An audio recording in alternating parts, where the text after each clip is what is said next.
Deve premere questo pulsante sull'orologio, sul device, che è le SOS, chiamare la centrale che poi si attiva per ovviamente arrivare a, come dire, a controllare la situazione di pericolo per l'operatore sanitario. Le aggressioni fino ad oggi sono state molte, ma d'ora in poi si cambia. Sì, si cambia perché mettiamo in sicurezza ovviamente gli operatori. Col direttore sanitario e con i colleghi abbiamo deciso appunto di poi ovviamente dare la possibilità ad altri, oltre che a chi lavora in pronto soccorso, di utilizzare questi orologi, questi device indossabili.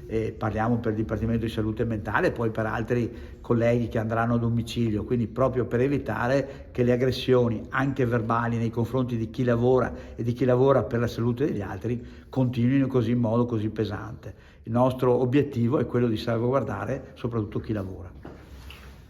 Una volta che viene azionato il dispositivo vengono effettuate delle riprese.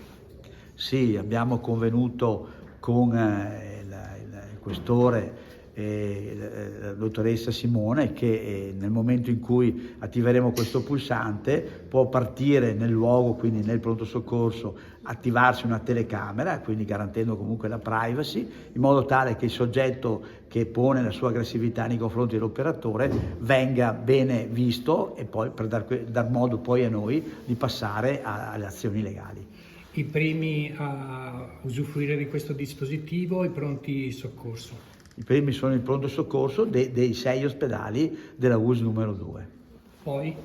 Poi dopo, come dicevo, col direttore sanitario, con la dottoressa Polo, andranno a definire quali sono poi gli altri soggetti, altri colleghi sanitari che sono a rischio, dicevamo, Dipartimento di Salute Mentale, ma poi anche chi va a domicilio, e poi man mano la direzione sanitaria deciderà a chi dare questo device indossabile.